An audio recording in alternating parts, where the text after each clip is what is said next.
Hello everyone, कैसे हैं आप सभी। तो आज हम अपनी क्लास 7th की पॉलिटी का चैप्टर नंबर 8 करेंगे।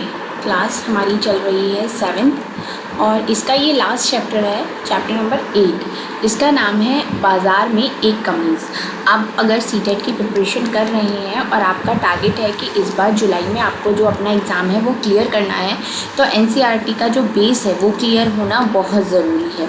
उस बेस के बिना आप एग्ज़ाम क्लियर नहीं कर सकते, क्योंकि जो एग्ज़ाम का लेवल है वो डे बाय डे बहुत ही ज़्यादा बढ़ता जा रहा है। तो आपको एनसीईआरटी को डिटेल में पढ़ना बहुत ज़रूरी है, क्योंकि इससे ही चैप्टर से क्वेश्चन आंसर्स आते हैं, ठीक है। और ये भी चैप्टर काफ़ी इंपॉर्टेंट है, इससे भी काफ़ी क्वेश्चंस आए हुए हैं। एक बार ये हमारा कंटेंट ख़त्म हो जाता है, उसके बाद हम क्वेश्चंस की प्रैक्टिस करेंगे डेली बेसिस पे, ठीक है। तो चलिए इस चैप्टर को हम स्टार्ट कर लेते हैं, जिसका हमारा नाम है बाज़ार में एक कमीज़। अब आप इस चैप्टर में क्या पढ़ने वाले हैं? इस चैप्टर में आप पढ़ेंगे कि किस तरीके से, कमीज़ से मतलब है कि जो भी आप कपड़ा पहनते हैं वो आप तक किस तरीके से पहुंचता है स्टेप बाय स्टेप, और दूसरा उसमें किसको कितना प्रॉफिट होता है, बनाने वाले को या बीच में जो होता है उसको, या जो बेच रहा है उसको, एक्चुअल में लास्ट में उसको। तो जो स्टेप्स हैं वो आप इसमें समझेंगे और किस तरीके से ये जो कपड़े का व्यापार है उसके बारे में ये कंप्लीट चैप्टर आपको यहाँ पर समझ में आएगा। जैसे कि इस अध्याय में हमें कमीज़ की कहानी बताता है। ये कहानी कपास के उत्पादन से प्रारंभ होती है और कमीज़ के बिकने पर ख़त्म हो जाती है। आइए हम देखें कि बाज़ारों की श्रृंखला कपास उगाने वालों को सुपर बाज़ार में कमीज़ खरीदने वालों से कैसे जोड़ देती है।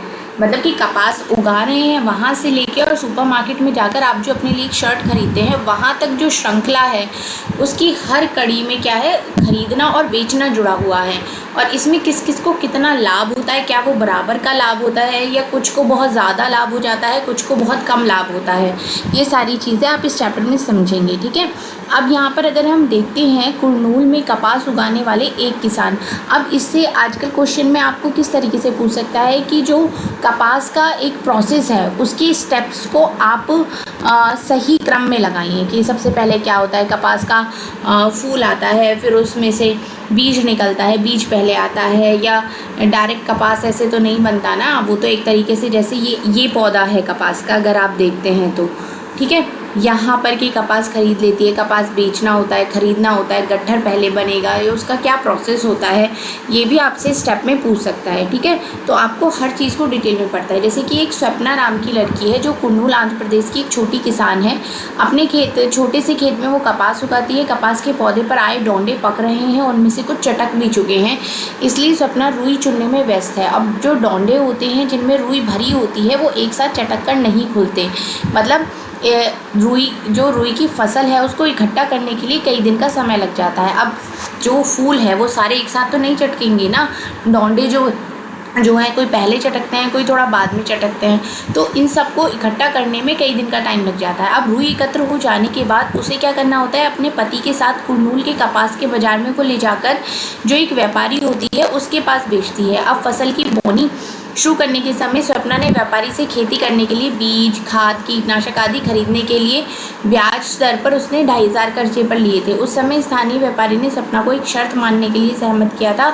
उससे ये वादा करवाया था कि वो अपनी सारी रुई उसी को ही बेचेगी, मतलब इसी शर्त पर वो उसको बीज के लिए और खाद के लिए, कीटनाशक के लिए वो उसे उधार में देगा, अदरवाइज़ नहीं देगा। अब कपास की खेती में बहुत अधिक निवेश करने की ज़रूरत पड़ती है। जैसे कि अगर आप खेती करते हैं, अब कपास की खेती हो गई या गेहूं की खेती हो गई या चावल की खेती होगी, ऐसे ही तो नहीं उग जाएगी ना ज़मीन में, उसमें आपको खाद भी देना पड़ेगा, उसमें आपको बीज भी देना पड़ेगा, उसमें आपको पानी भी लगाना पड़ेगा। तो स्टेप बाय स्टेप बहुत सारी चीज़ें होती हैं, उसके बाद ही कहीं जाकर खेती होती है। तो जो कपास की खेती है उसमें क्या है, बहुत सारी इन्वेस्ट करते हो आप कहीं पर, तभी तो उसका आपको रिटर्न मिलता है ना। तो उसने उर्वरक हो गए, कीटनाशक हो गए, इन पर बहुत ज़्यादा निवेश करने की ज़रूरत पड़ती है। इन पर किसानों को काफ़ी व्यय करना पड़ता है। जो छोटे किसान होते हैं वो इन खर्चों को पूरा करने के लिए क्या करते हैं, उधार ले लेते हैं। अब व्यापारी के परिसर में 2 आदमी रुई के बोरे तोल रहे थे। 1500 प्रति क्विंटल के हिसाब से रुई 6000 की हुई। व्यापारी के दिए हुए ऋण के ब्याज के हिसाब से 3000 काट लिए, स्वप्ना को सिर्फ 3000 ही मिले। तो क्या हुआ कि उसने इतनी मेहनत करी, सब कुछ करा, 6,000 में उसकी रुई बिकी कुल और 3,000 भी उसके जो उसने उधार लिए थे उसमें चले गए। तो उसके पास सिर्फ कितने रुपए बचे? 3,000 रुपये बचे। तो व्यापारी यही पूछ रहा है, रुई बहुत सस्ती बिक रही है, बाज़ार में बहुत रुई आ गई है। तो सपना बोलती है कि इस रुई को उगाने में मैंने 4 महीने जी तोड़ मेहनत करी थी और आप देख सकते हैं कि रुई कितनी बढ़िया और साफ़ है। इसमें मुझे मेहनत की कम से कम बेहतरीन कीमत मिलने की उम्मीद थी। मुझे लगा था कि इतनी मैंने मेहनत करी है, इतनी साफ़ मेरी रुई है, तो उसके मुझे पैसे ज़्यादा मिलने चाहिए थे। अब व्यापारी बोलता है कि मैं आपको अच्छी कीमत दे रहा हूँ, दूसरे व्यापारी तो इतने भी नहीं देंगे, और आपको विश्वास ना हो तो कुरनूल के बाज़ार में जाकर पता लगा लो। अब सपना बोलती है कि भाई आप नाराज़ ना हो, मैं भला आपसे कैसे संदेह कर सकती हूँ, मुझे तो केवल उम्मीद थी। अब इस बार रुई की फसल इतनी आमदनी हो जाएगी, कुछ महीनों का गुजारा चल जाएगा। लेकिन ऐसा नहीं हुआ। यद्यपि सपना जानती थी कि कपास कम से कम 1800 प्रति कुंटल में बिकेगी, लेकिन वो बहस नहीं कर सकती थी, क्योंकि भाई गांव का व्यापारी है, वो तो शक्तिशाली आदमी है, आगे को उसको कर्जा भी नहीं देगा, तो उसको उस पर डिपेंड होना पड़ता है। तो इस वजह से उसने उससे कोई बहस नहीं करी और जितने में उसने करा उतने में उसने एग्री कर लिया। अब ना केवल खेती के लिए वरन अन्य आवश्यकताओं के लिए भी उसको कर्जे की ज़रूरत पड़ जाती है। जैसे कभी बीमारी हो गई, बच्चों की स्कूल की फ़ीस भरनी है, या वर्ष में कभी कभी ऐसा भी टाइम आता है जब किसानों को कोई काम ही नहीं मिलता, तो उनकी अपनी कोई आय नहीं होती। उस समय भी वो क्या करते हैं, उस समय भी वो कर्जा लेकर अपना जीवन चलाते हैं। अब कपास की पैदावार करके भी सपना की आय उसकी आय से बस थोड़ी ही ज़्यादा थी जो वो मजदूरी करके कमा लेती। मतलब उसने इतनी मेहनत करी, सब कुछ करा, उससे उसको कोई खास प्रॉफिट नहीं हुआ, थोड़ा ही ज़्यादा हुआ। इससे ज़्यादा तो वो अपने जब मजदूरी करती थी उससे उसको प्रॉफिट हो जाता था। ठीक है, ये एक स्टोरी हो गई। दूसरा हो गया इरोड़ का कपड़ा बाज़ार। अब आपने देख लिया कि कपास की रुई किस तरीके से वो व्यापारी को बेची जाती है। अब जो कपड़ा बाज़ार है वो क्या है? अब तमिलनाडु में सप्ताह में 2 बार लगने वाला ये इरोड़ का कपड़ा बाज़ार संसार के विशाल बाजारों में से एक है। इस बाजार में कई प्रकार का कपड़ा बेचा जाता है। आसपास के गांवों में बुनकरों द्वारा बनाया गया कपड़ा भी इस बाजार में बिकने के लिए आता है। अब बाजार के पास कपड़ा व्यापारियों के कार्यालय हैं जो इस कपड़े को खरीदते हैं। दक्षिण भारत के शहरों के अन्य व्यापारी भी इस बाज़ार में कपड़ा खरीदने आते हैं। अब ये एक ऐसा बाज़ार है तमिलनाडु में जो कि सप्ताह में 2 बार लगता है, और ये मतलब वर्ल्ड के बहुत बड़े बाज़ारों में से एक है। अब इसमें क्या होता है, इसमें हर तरीके का कपड़ा मिलता है, हर तरीके का व्यापारी आपको यहाँ मिलता है। हर कोई बेचने के लिए यहाँ पर आता है और ख़रीदने के लिए भी यहाँ पर आते हैं। अब बाज़ार के दिनों में वे आपको बुनकर भी मिलेंगे जो व्यापारियों के ऑर्डर के अनुसार कपड़ा बनाकर यहाँ लाते हैं। अब क्या कहते हैं, ऑर्डर दे देते हैं कि भाई हमें इतनी शर्ट्स चाहिए, इतनी पैंट चाहिए, इतना कपड़ा हमें चाहिए, थान में चाहिए, तो वो सब भी क्या होते हैं, वो भी बना कर इसी बाज़ार में लाते हैं, जो कि खरीदारी और बेचने और ख़रीदने का काम यहाँ पर होता है। ये व्यापारी देश व विदेश के वस्त्र निर्माता और निर्यातकों को उनके ऑर्डर के अनुसार कपड़ा उपलब्ध करवा देते हैं। अब जैसे जैसे इसका ऑर्डर आता है, ये सिर्फ अपनी कंट्री के ही नहीं, बाद में विदेशों से भी इनको ऑर्डर मिलते हैं। ये सूत खरीदते हैं और बुनकरों को निर्देश देते हैं कि किस प्रकार का कपड़ा तैयार करना है। इनको डायरेक्शन दिए जाते हैं कि भाई आपको इस तरीके का कपड़ा बनाना है, आपको इस तरीके का कपड़ा बनाना है। ठीक है, अब आप एग्जाम्पल्स के थ्रू देखेंगे कि ये किस तरीके से तैयार होता है। यहाँ पर आप इमेजेस में भी देख सकते हैं, ये यहाँ पर फैक्ट्री का ये लगा हुआ है जिसमें कपड़ा तैयार हो रहा है। जैसे कि बाज़ार में एक व्यापारी की दुकान है और ये देश भर के निर्माता, जितने भी निर्माताओं से उनसे संपर्क करते हैं। ठीक है, और आसपास के लोगों के गांव में ही रहते हैं कपड़ा, और यहाँ पर ये अपना कपड़ा वगैरह बनाते हैं और आगे फिर बेचते हैं। अब नेक्स्ट इसमें आ जाता है दादन व्यवस्था। ये क्या होती है, बुनकरों द्वारा घर पर कपड़ा तैयार करना। ठीक है, कपड़ा उपलब्ध कराने के जो ऑर्डर मिलते हैं उनके आधार पर व्यापारी बुनकरों के बीच काम बांट देता है। मतलब अगर कोई ऑर्डर मिला तो वो क्या करता है, व्यापारी सबके बीच में काम बांट देता है कि आपको इतना इतना काम करना है, आपको इतना इतना काम करना है। वो ऑर्डर तैयार हो जाता है, उसको तैयार कपड़ा देते हैं। उसके बाद व्यापारी से सूत लेते हैं और तैयार कपड़ा देते हैं। वो क्या करते हैं कि भाई ऑर्डर मिला, ऑर्डर पे उन्होंने कपड़ा बना लिया, अब उसके बदले में वो क्या लेते हैं, सूत लेते हैं और उसको जो आपने ऑर्डर बनाया उसको दे देते हैं। अब इस व्यवस्था से ही बुनकरों को स्पष्टतः 2 लाभ होते हैं। अब एक तो सूत खरीदने के लिए अपना पैसा नहीं लगाना पड़ता। ठीक है, वो कपड़ा तैयार करके देते हैं, वापस में उन्हें सूत मिल जाता है, तो अलग से उनको सूत खरीदना नहीं पड़ता।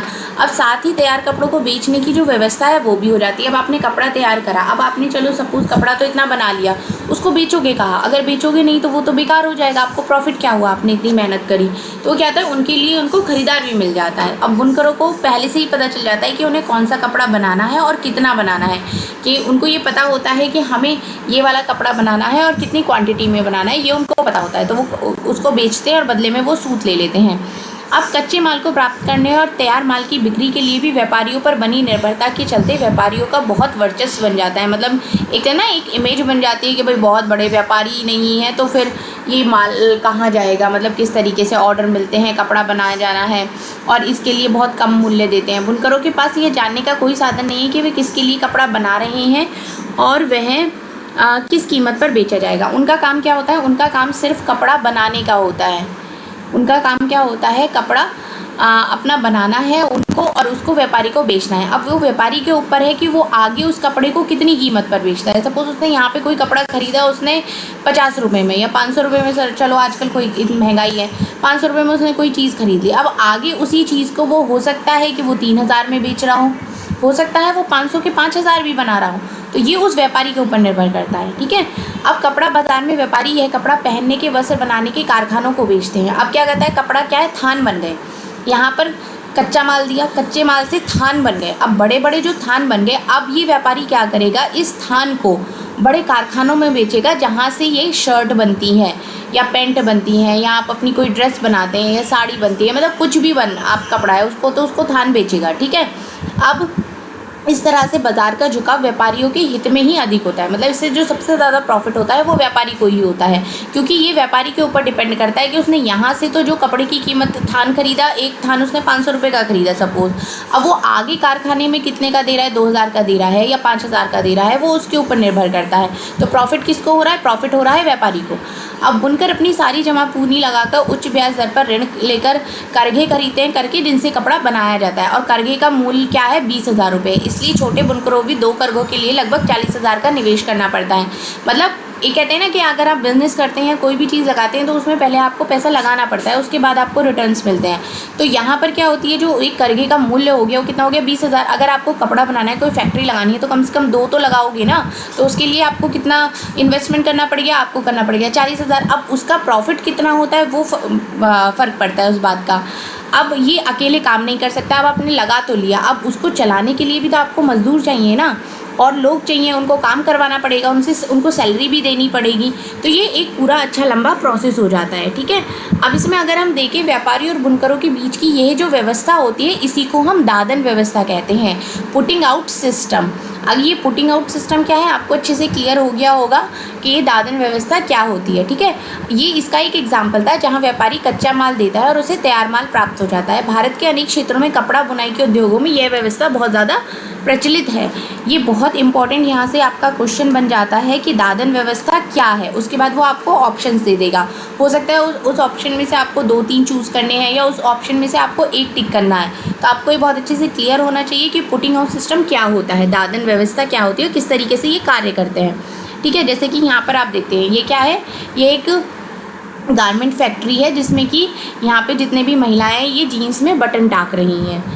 अब अगर यहाँ पर हम देखते हैं, आगे बात करते हैं कि दिल्ली के निकट वस्त्र निर्यात करने का कारखाना है। आप अलग अलग फेज में पढ़ रहे हैं कि सबसे पहले आपने उसकी सपना की स्टोरी पढ़ी, फिर व्यापारी के इरोड का जो बाज़ार था उसके बारे में सुना। अब ये है, ये इरोड का जो व्यापारी है बुनकरों द्वारा निर्मित कपड़ा दिल्ली के पास बने बनाए वस्त्र निर्यात करने वाले एक कारखाने को भेजता है, ठीक है। अब वस्त्र निर्यात करने वाली फैक्ट्री इसका उपयोग क्या करती है, वो कमीज़ बनाने के लिए करती है, और ये जो कमीज़ है ये विदेशी खरीदारों को निर्यात की जाती है। मतलब विदेश में ये जो है ये भेजी जाती हैं कमीज़ों के विदेशी ग्राहकों ने। अमेरिका, यूरोप के ऐसे व्यवसायी भी हैं जो स्टोर्स की श्रृंखला चलाते हैं, मतलब जिनके बड़े बड़े स्टोर के स्वामी होते हैं और अपनी शर्तों पर ही व्यापार करते हैं। वे माल देने वालों से न्यूनतम मूल्य पर माल खरीदने की मांग करते हैं, साथ ही वे सामान की उच्चतम स्तर की गुणवत्ता और समय पर सामान देने की शर्त भी रखते हैं। मतलब पहली बात तो क्वालिटी होनी चाहिए, दूसरी बात कम पैसे में मिलना चाहिए, और तीसरी बात किस समय पर होना चाहिए। मतलब अपनी उन्होंने शर्तें लगाई हुई हैं, इन्हीं शर्तों पर हम चीज़ें लेंगे। अब सामान ज़रा भी दोषयुक्त होने पर, माल देने में ज़रा भी विलम्ब होने पर बड़ी सख्ती से निपटा जाएगा। ये भी एक बात होती है कि अगर आपका जो माल है वो डिफेक्टिव, उसमें डिफेक्टिव निकल गया वो, और अगर आपने टाइम पर नहीं दिया तो उसके लिए भी आपको बहुत ही ज़्यादा सख्ती से पेश आते। इसलिए निर्यातक इन शक्तिशाली ग्राहकों द्वारा निश्चित की गई शर्तों को भरकस पूरा करने की कोशिश करते हैं। इसलिए वो क्या करते हैं कि सारी चीज़ें आपकी बिल्कुल टाइम पर होनी चाहिए। अब इसमें आगे हम देखते हैं कि ग्राहकों की ओर से इस प्रकार के बढ़ते दबावों के कारण वस्त्र निर्यात करने वाले कारखाने खर्चों में कटौती करने का प्रयत्न करते हैं। मतलब वे काम करने वालों को जहां तक संभव हो सके न्यूनतम मजदूरी देकर अधिकतम काम लेते हैं। अब वो इन सारी चीज़ों की जो उन्हें कटौती करनी होती है वो क्या करते हैं, वो उस मजदूर की करते हैं जो कि सबसे ज़्यादा मेहनत करता है, उसको सबसे कम लाभ होता है। इस तरह से वे अपना लाभ तो बढ़ाते हैं, विदेशी ग्राहकों को भी सस्ते दामों पर वस्त्र देते हैं। अब अपना प्रॉफिट बढ़ाने के लिए वो क्या करते हैं कि वो उस माल को सस्ते दामों पर ही उनको लोगों को बेच देते हैं। अब इम्पैक्ट गवर्नमेंट फैक्ट्री में 70 कामगार हैं, मतलब 70 मजदूर हैं जो काम कर रहे हैं, उनमें से अधिकांश महिलाएं हैं।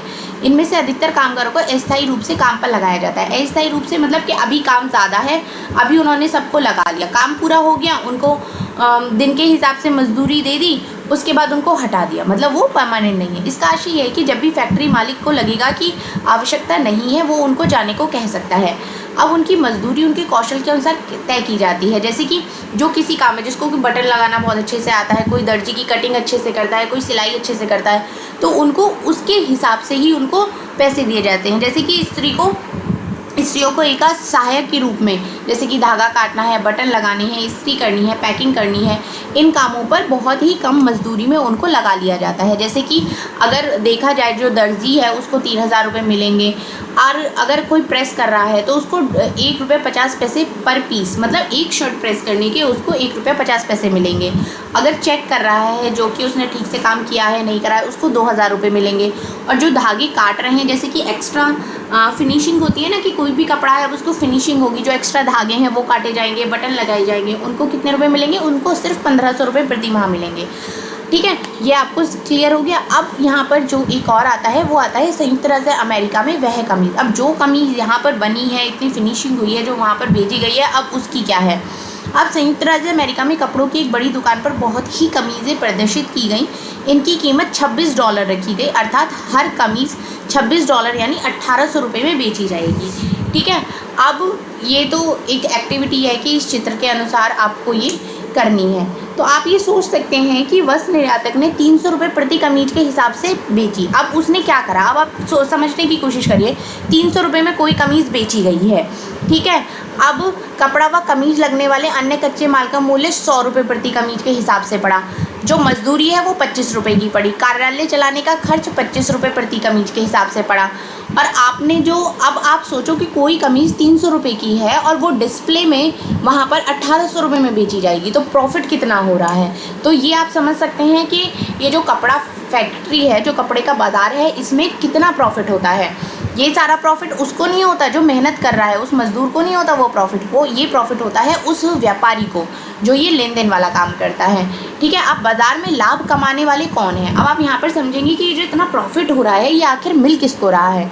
अब बाज़ारों की एक श्रृंखला रुई के उत्पादनकर्ता को सुपरमार्केट के खरीदार से जोड़ देती है। इस श्रृंखला की हर कड़ी पर खरीदना और बेचना होता है। अब हम फिर से ध्यान करते हैं कि वो कौन कौन से लोग थे जो खरीदने और बेचने की इस प्रक्रिया में सम्मिलित थे, और क्या उनको सभी को समान रूप से लाभ हुआ। क्या सभी के लाभ की मात्रा अलग अलग थी, अलग अलग रही।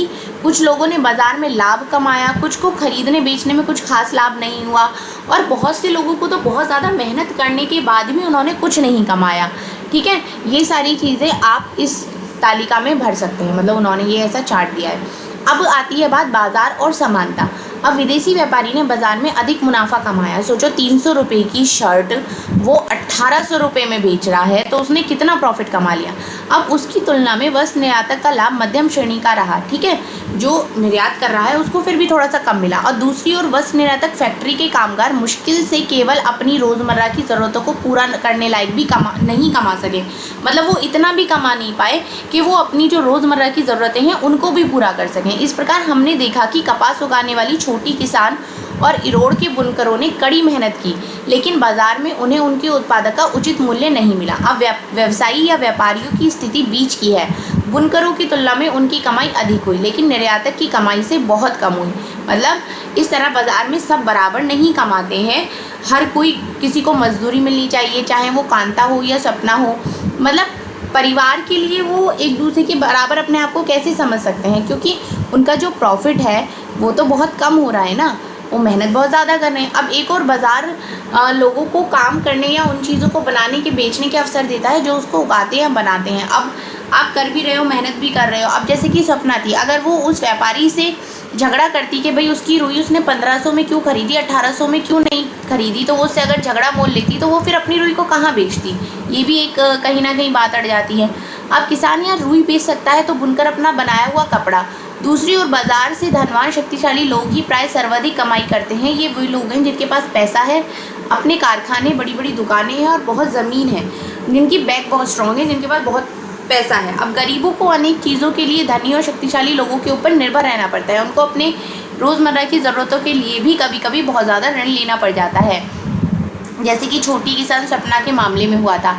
अब कच्चा माल प्राप्त करने या अपना सामान बेचने के लिए, जैसे कि दादन व्यवस्था में बुनकरों के साथ होता है, और प्राय नौकरी प्राप्त करने के लिए, जैसे कि वस्त्र के कारखानों में कामगारों के साथ हुआ, उनके ऊपर क्या होता है, एक दूसरे के ऊपर इनको डिपेंडेंट रहना पड़ता है, निर्भर रहना पड़ता है। अब निर्भरता के कारण ही क्या होता है कि बाजार में गरीबों को शोषण होता है।